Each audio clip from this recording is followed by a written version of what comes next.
The 2000s may have been a decade of revival for comic book movies. Films like X-Men and Spider-Man really brought the genre into the limelight, but that was a long time ago, and things have only gotten better. After Iron Man released in 2008, Marvel Studios really started to kick it into high gear, and of course, the 2010s saw the entire Infinity Saga through Marvel Studios, and so many other movies came out. The comic book film has gotten to be one of the best things that you can see in theaters if you're into it, of course. So I think we're gonna have a whole lot of fun talking about the best comic book movies of the 2010s.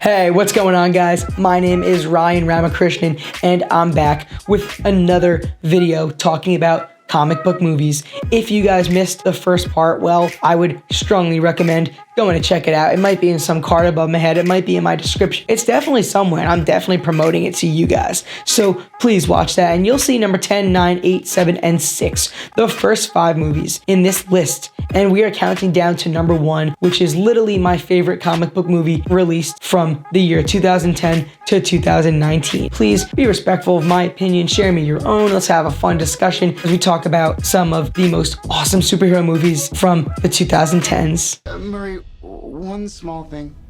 Yeah. When you bring me out, can you introduce me as Joker?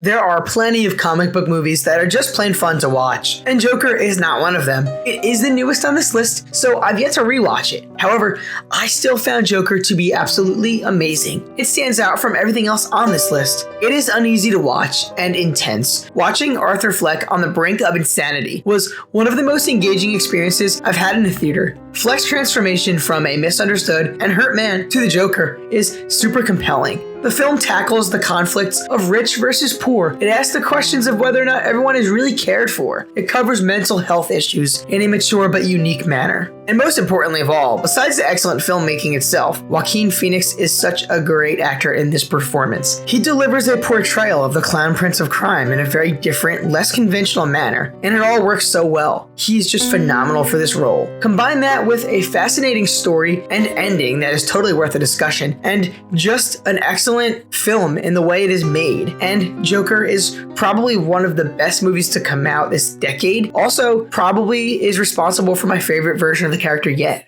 Hey guys, Okay, who are you?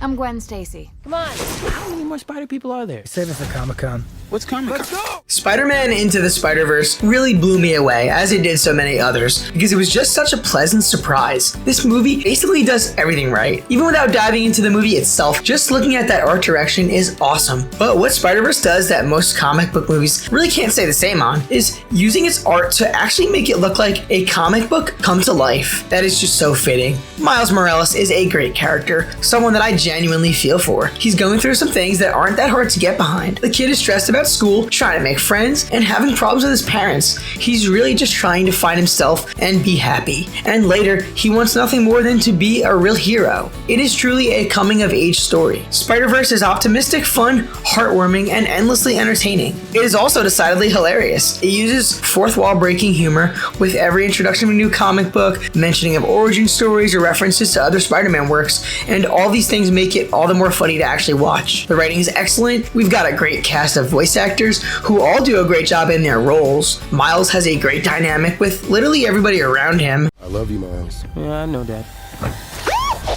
You gotta say I love you back. Dad, are you serious? I want to hear it. You want to hear me say it? I love you, Dad. You're dropping me off out of school? I love you, Dad. Look at this place. Dad, I love you. Dad, I love you. And it is overall just one of the most fun movies I've seen. It makes you feel for characters, it has so much heart, it's funny as anything. The action and superhero things that you expect are all there, and they look awesome thanks to that super cool art direction. Spider-Man Into the Spider-Verse is simply one of the most surprising and literally one of the best comic book movies yet. While a great many people see you as a hero, there are some who'd prefer the word vigilante. You've operated with unlimited power and no supervision. That's something the world can no longer tolerate.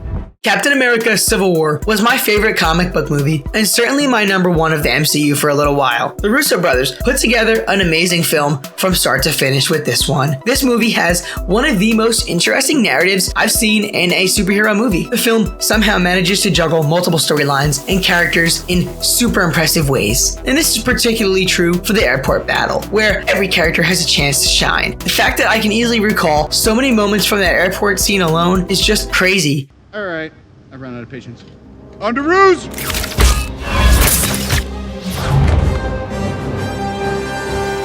Nice job, kid. Thanks. Well, I could have stuck the landing a little better. It's just a new suit. Wait, it's nothing, Mr. Stark. It's perfect. Thank you. Yeah, we don't really need to start a conversation. Okay. Captain?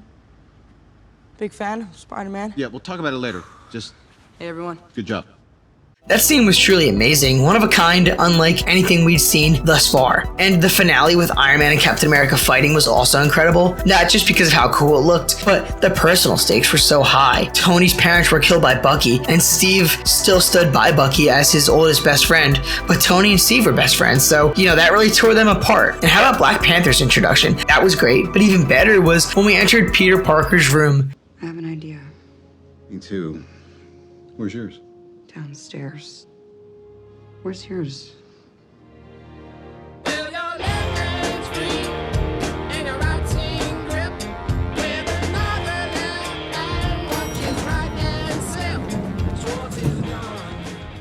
The main plot itself is just insanely good. I mean, it's so well written. A story about whether or not the government should be intervening with superheroes because they cause too much collateral damage. It all makes perfect sense. It's very feasible and it's well written. And by the end, a lot has happened and it really does change things for the MCU moving forward. This was one of the heaviest hitting stories ever told in the franchise, with excellent writing, action, and acting, and everything else in between. Captain America Civil War really does deliver on all ends, proving to be one of the best comic book films of both the decade and probably of all time.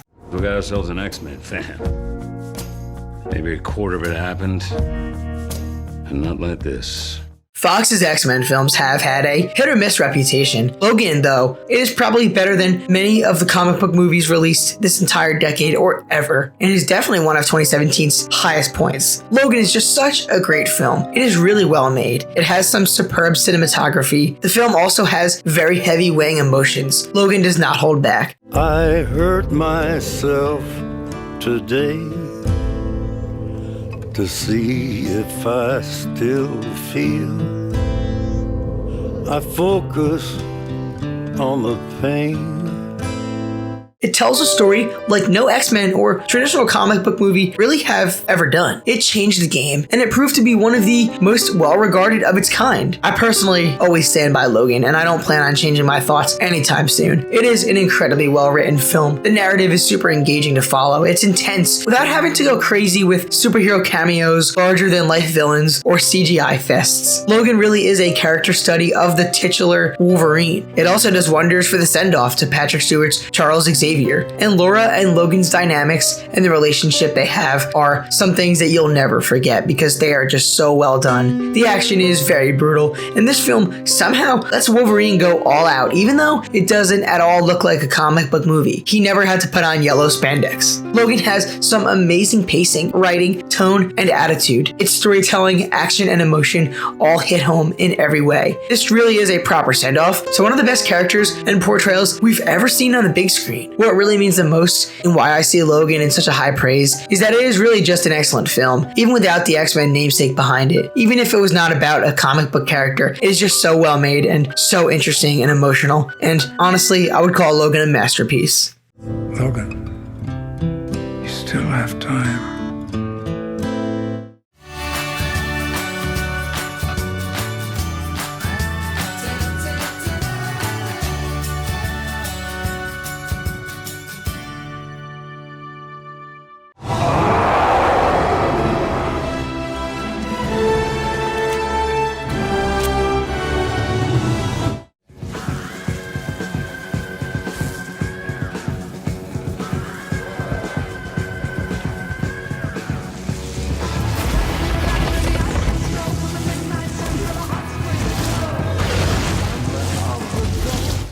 Who is this woman? She's my secretary, sir. She's a very good secretary. You may think it's cheating to include two movies in one spot, but these two are more than relevant to one another, and that I can say for no other two films of this kind. There was an idea to bring together a group of remarkable people. To see if we could become something more. Avengers Infinity War and Avengers Endgame really culminate into one movie. It's a 5.5 hours, so epic. These films are on another level. It did things never before done in a movie like it. The sheer ambition behind the project alone was amazing, and the execution was top tier. Avengers Infinity War would probably be my personal choice over its sequel, as I found it to be a little more entertaining overall, and the cohesion really was excellent the whole way through, and the stakes felt higher. What really stood out the most was just, I think it was a little more entertaining. But Endgame's third act pretty much is better than anything I've seen on the big screen. The now iconic portal scene and the fight and other events that followed it made Endgame a real treat. Like I said, there's nothing like it.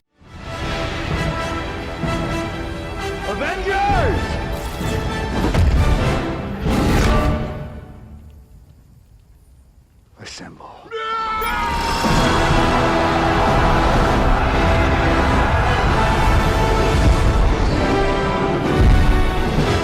The film tells one of the best stories too. The story about Thanos is what Infinity War does best. We have a compelling villain here, probably the most well-written and just best villain in the MCU. The many team-ups and new interactions in Infinity War, combined with the awesome action scenes, comedy, and that insane ending, made it something truly special. Thor arriving on Wakanda, demanding the statement, is epic on all levels. Endgame's emotional weight made it a film that I never lost interest in. The hero's lost, and besides a few other characters, all nicely written and acted, of course, the main Avengers from the beginning are the stars in Endgame. It is an amazing send-off film to the six from the 2012 Avengers movie. Endgame had exciting revisits to film settings from past movies as they time travel, and their use of time travel, the reasoning for it, and how it is executed really proved to be fun and interesting. Everybody gets a chance to shine a little bit between these two films, even if not until the ending of Endgame. I cannot believe what's been going on. Do you remember when we were in space? And I got all dusty, and I must have passed out because I woke up and you were gone, but Doctor Strange was there, right? And he was like, it's been 5 years, come on, they need us. And then he started doing the yellow sparkly thing that he does all the time. What are you doing?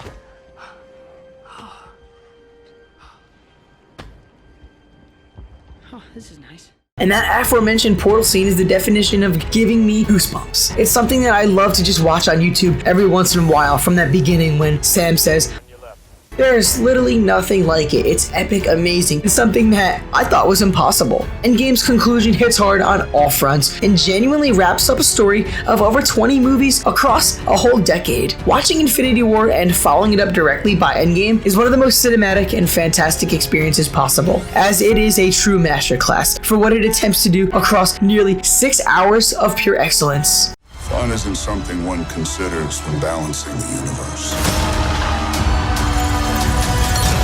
But this does put a smile on my face. There was never a doubt in my mind when writing this list that Avengers Infinity War and Endgame both deserve to be in the #1 spot, as I loved no other comic book film experience like them this entire decade, or pretty much all of my life.